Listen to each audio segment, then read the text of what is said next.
I would like to show my respect and acknowledge the traditional custodians of the lands on which these interviews take place. I would also like to respectfully acknowledge the Wangal people, who are the traditional custodians of the land on which I live and work. What causes negative impact for me is when I apply for a job, and because of the pronunciation of my name, I might not even be called for an interview. Or when I do get the job, that I'm discriminated against and bullied, and then I have to leave the job. That impact on my health, that impact on where I can live, that impact on how I'm able to sustain and support my family. Those are the racism that as a country, as society, we need to understand to break down those barriers. Hi, I'm Prema, the host of this podcast, What Can We Do? In each episode, I speak to someone or an organization that's making impact.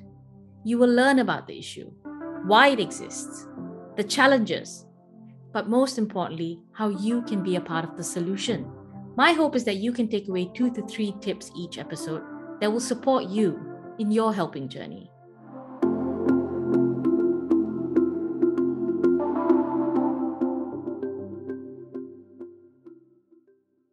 This morning, I have with me Gloria Tabi. Hi, Gloria. Hi, my name is Gloria Tabi, and I'm speaking to you today from the Darak Nation, and I pay my respect to the elders past, present, and future. Thank you for having me. Thank you, Gloria. Like I said, I followed your work. I've watched some interviews, and I'm really happy you could make some time. Could you talk about the work you do? And in a broad sense, the problem you're trying to solve.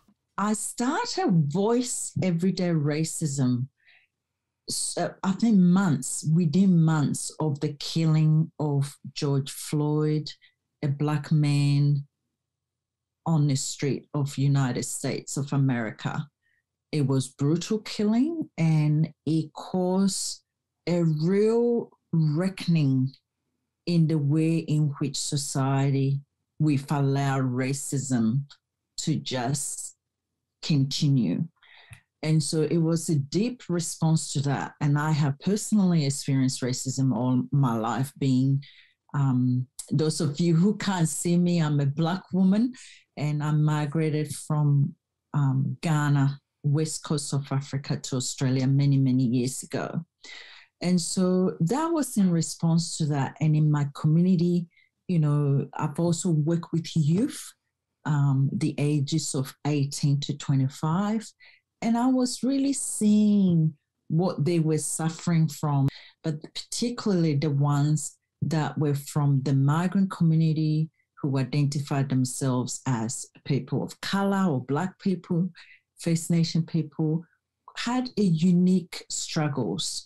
And so Voice Everyday Racism came about to provide a platform for them to share experiences of racism that they felt comfortable to share, and to help Australia to learn from people on the receiving end. What's so interesting, though, about starting this podcast, Prema, is that people that are on the receiving end of racism can also sometimes feel afraid to come out, so to speak, to talk about it because of the ramifications. A lot of it happens at work where they spend a lot of their time. So to come and share experiences about being bullied or harassed at work on the basis of race is quite contentious. And some of them are not able to come freely to talk about it. They talk to me about it. I get quite a lot of emails about it, and they will tell me in details, but they wouldn't come publicly to talk about it like I'm doing with you. And so I think it should really cause us as a society to think about that. Not all racism experiences are shared on media or publicly, and to really get to know people, to really find out what was happening. Because on the surface, Australia is a multicultural country, and we can miss the racial traumas that people are going through because it's not so publicized. So the podcast itself, it was, yes, to provide a platform for marginalized communities to be heard on the matters of racism, to provide a connection as well for community and for Australia to learn, but also people on the receiving end to connect with one another for some sort of support network. And so that's why Voice Everyday Racism started. Now, so let's put that aside for a minute.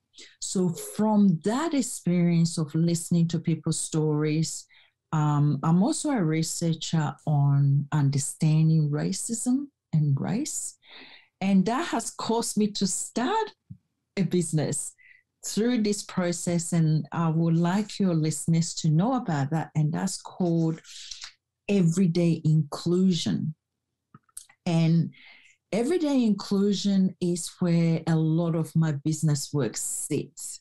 It's a one-stop shop using frameworks and research and, of course, the lived experiences of racism to create a platform where I support businesses to cultivate inclusion in the workplace. You've talked about your podcast and then how the podcast has now led to Everyday Inclusion, where you provide tools in which we can knock down barriers in the workplace. I heard you say in an interview that racism people experience or slurs people experience on the street is one thing, but experiencing it in a work environment is completely different and ultimately very damaging. I'm so glad you've asked that question, because what happened is, Prema, is that racism is understood on the relational levels. That's as far as people understand racism to be.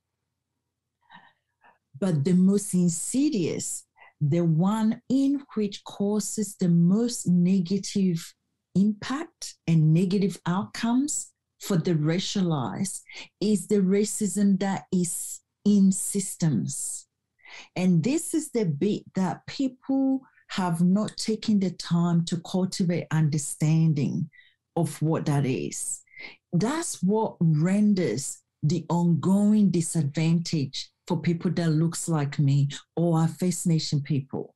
So in a country like Australia, when you look at how come the Indigenous youth, when you look at the population side, they are negligible, but they form the largest population in our prison systems. And so these are the questions that we need to develop the skills to ask. And racism is what perpetuates those negative outcomes. I mean, I won't be able to use this time with you to explain what racism is, but I really encourage your listeners to understand what racism is. It's not the slurs on the street. And in fact, I will argue that the slurs on the street, I can withstand that. I can forgo that. What causes negative impact for me is when I apply for a job, and because of the pronunciation of my name, I might not even be called for an interview. Or when I do get the job, that I'm discriminated against and bullied, and then I have to leave the job. That impact on my health, that impact on where I can live, that impact on how I'm able to sustain and support my family. Those are the racism that as a country, as society, we need to understand to break down those barriers. The slurs on the street are the result of more insidious racism, which we have allowed to happen for generations and hundreds of years, because that's how people have formed the view of what Black people are capable and not capable of. Those are systems that have created that.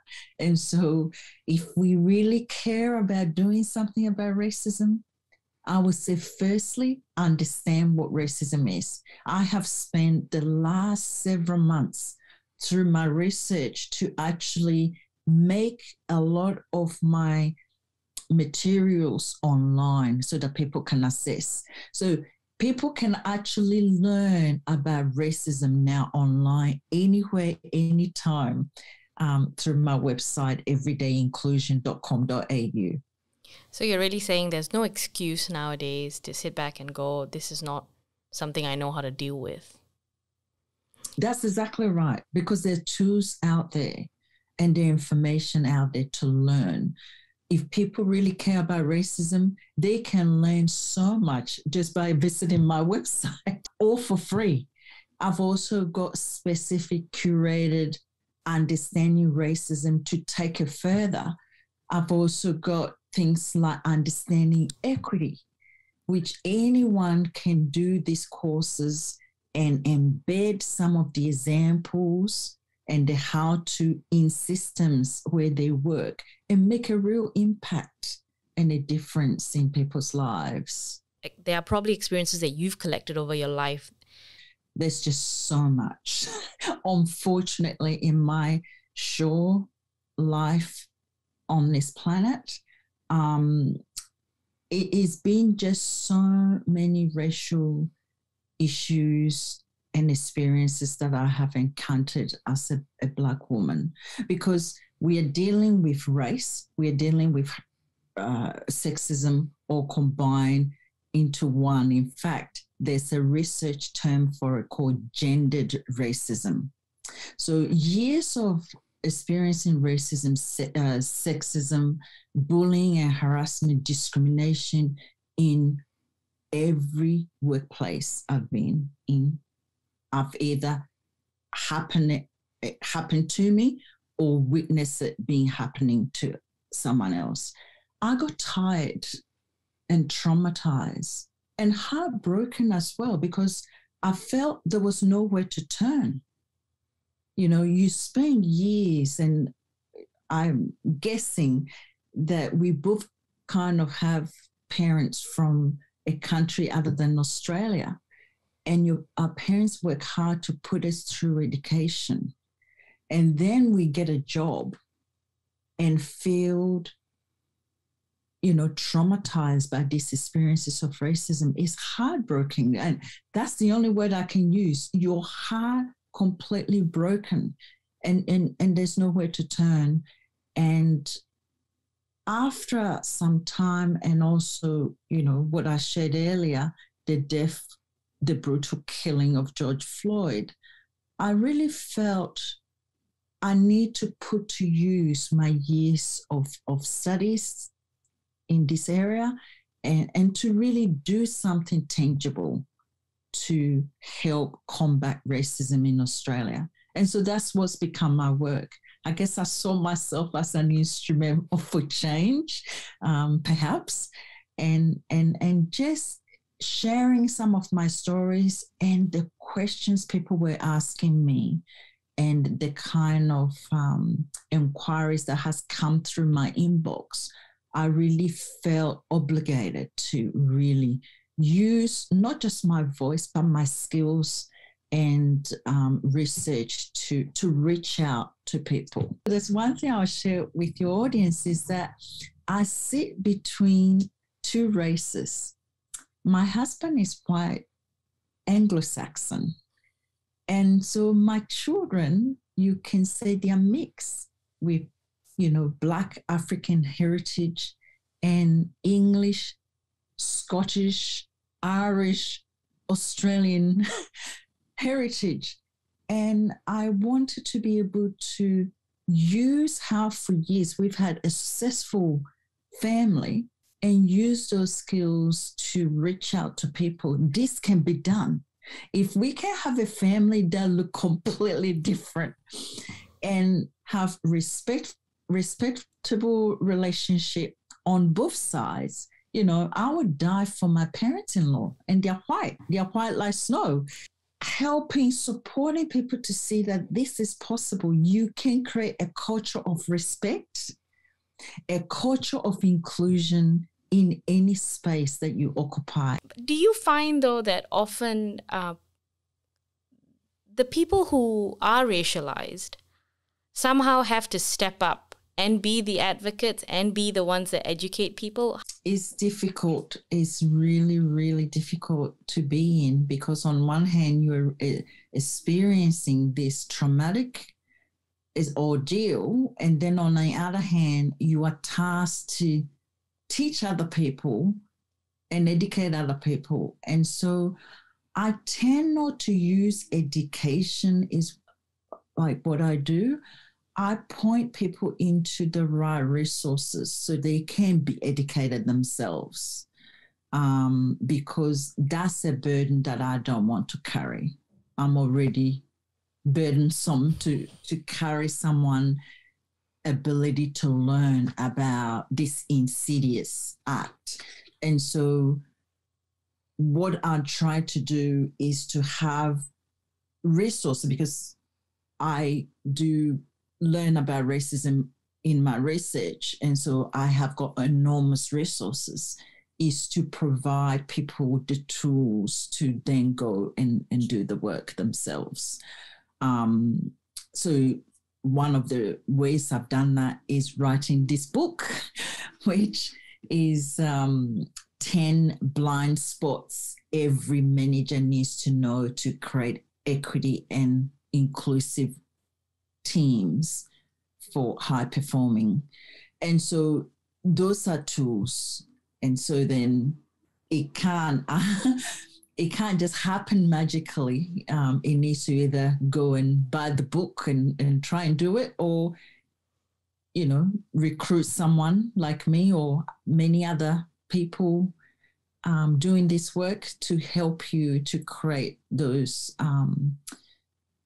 make those impactful changes for inclusion to happen.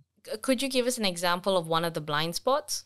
One of the blind spots, I think, is that we understand that there's marginalization of Black people and First Nation people and racialized people, but we don't understand the issues that they face.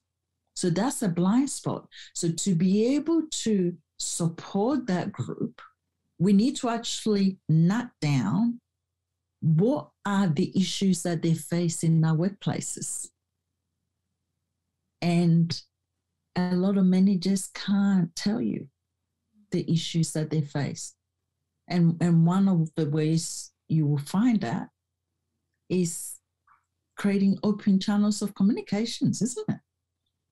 But there are many more. So that's what the book helps people to see, the blind spots. Talking about blind spots, I guess if we step out of the workplace, I feel there are also certain things that we get wrong when we discuss racism in the broader society, in Australian society. From your point of view, in broader Australian society, what do we get wrong when we start talking about racism? An example I often see is that we spotlight the person who has committed the act of racism, in this case, the racist, and we give them the spotlight to explain themselves. Whereas you always see the person who has been racialized having to support this person in somehow their recovery journey. I think there's a lot of things we get wrong discussing racism. We are all equipped. We are a very educated society. We will find ways to resolve it, the issue. The problem we have around racism is our misunderstanding of racism. So I'll give you an example. This example I use a lot to illustrate. A lot of us have suffered mental health issue, one point or the other in our life, or we've witnessed someone in our close circle go through a mental health issue. And it's traumatizing. Going through mental health issue does not qualify that person to be a psychologist. Let that sink in a little bit.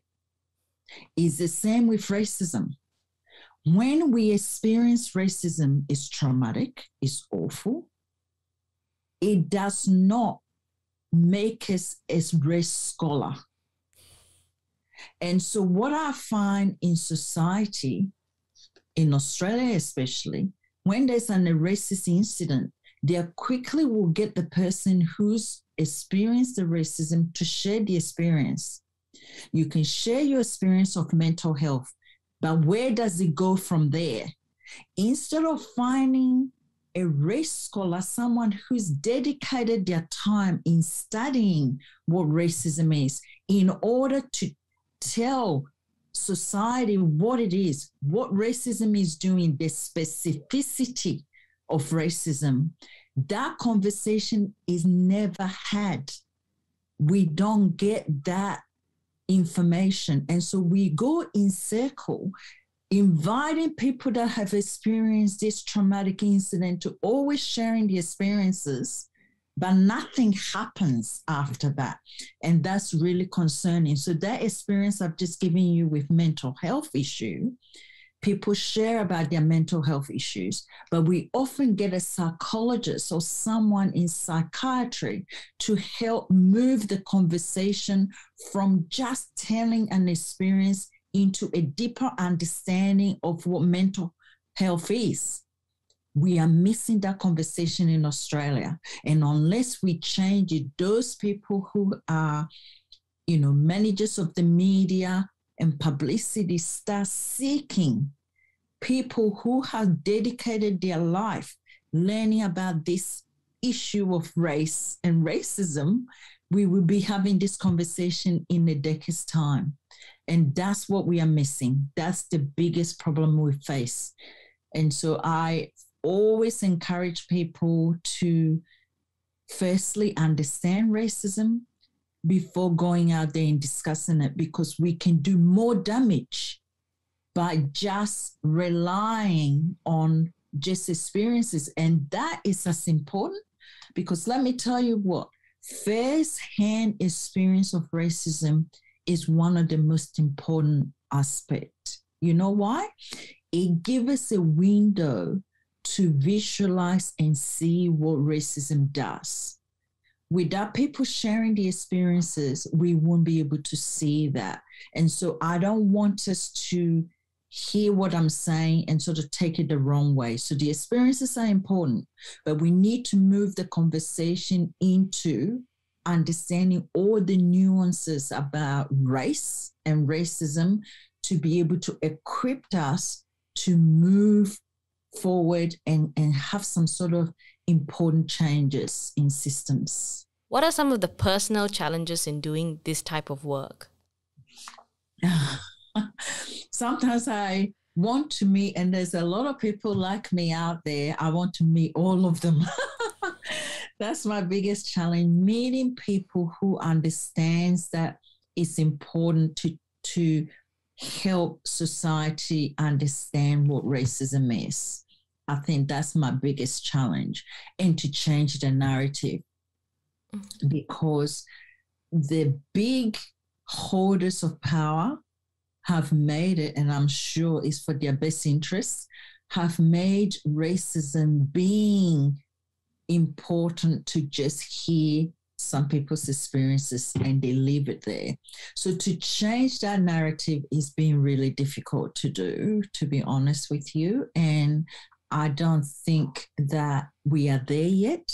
You've done so much research in this space, and you've lived in Australia. You have the lived experience. You also have the research experience. Do you collaborate with people from the First Nations communities as well? Oh, yeah, that's really important to me. Voice Everyday Racism started with First Nation people. So if you go to my website, Shirley, there's a picture of me and her. She's a First Nation woman, and she actually lived not far from me. So yes, collaborating with First Nation people is one of my most important things. I wouldn't do this work without their support. So it's really important. Wisdom comes from them. And I think as a nation, we need to really pay attention into hearing them and their own unique struggles. Since George Floyd and of course subsequent incidents of death in custody even in this country, do you find that things are slowly getting better? Is it easier to find allies? Is it easier to find people who want to have this conversation? What has really become clear since is that we are able to have this conversation. Even 6 months before that incident, it was very hard to talk about racism publicly. I don't know about you, but I can't remember speaking about racism the way that I've been doing since that incident. It's given us a rare opportunity. However, that opportunity needs to move further from having conversation to having conversations for change. And that bit hasn't happened yet because I collaborate with people, not just in Australia, but around the world. The needle hasn't moved that much. And so there's a lot more work need to be done. It's great we are having the conversation. We just need to have the right people leading the conversation. And so then change can happen. Where would you like to be in, say, 5 years with everyday inclusion and with the work that you do? I would like to see many more organizations be more inclusive, to be honest. So I'm talking about higher education, local government, federal government. We've seen quite not good role model in our federal government and parliament, and service industry. And I think what I want to see is inclusion becoming something that is the very DNA of organizations and businesses. So in 5 years, if, organizations have understood what inclusion is, which is a basic human need. That's what inclusion is. Inclusion is to feel belonging and feel trust among wherever you are, whether it's a community, organization, a workplace, a corporate culture. That's what inclusion is. You want to be part of wherever you are, a part of that team. And inclusion is not just a relational issue, it's actually a system issue. And the organization need to want inclusion to actually have a strategy in achieving inclusion. So not just a tick box approach, it's really about in the DNA of the business, in their hiring practices and strategy and culture. That's exactly right. Because when you talk about inclusion, it's like somebody allowing you into a group, but it's not about that. Inclusion is not one dominant hierarchy allowing everyone else. Inclusion is for everyone. We all need to feel included in our workplace, in our social setting, but that can't happen unless there's a strategy for people in position to cultivate that inclusion. So it sounds simple, but it's not simple in practice. Otherwise, we will all feel included wherever we are, but we don't. I don't know how you do it. It's such heavy work, but I guess we're all much luckier for people like you taking the lead and doing that work. What are what are two things you think people need to take away from this conversation today? One is, of course, to read your book, which we will plug. Maybe one other thing you want them maybe one other thing that you want them to take away to either get them started or to get them moving in a different direction. Well, I have got two, maybe three. So definitely get the book and get me to come to your organization and talk about inclusion. That would be fantastic. But I also want people to understand racism. If we develop understanding of racism, that in itself will help us devise ways to undo racism. Grace Tame, the Australian of the Year, says something that has stuck with me throughout. And her work is in the sexual harassment and sexual abuse space. And she said that you can't deal with something that you can't talk about. So the same way for racism, we can't deal with racism successfully, one, if we don't understand it and talk about it openly like we're doing. Understand it. Then you'll be able to be strategic in terms of ways to dismantle racism. And the other thing I want to say is inclusion is a system issue. Inclusion is not a relational issue. So again, understand what inclusion is. Otherwise, we won't be having this conversation. The whole Australia Parliament in every workplace will be inclusive. But the reality is it's not. Thank you for listening. If you enjoyed this episode, please subscribe or follow it on social media. Your support will help this podcast reach more listeners. This podcast is produced by Samuham Media.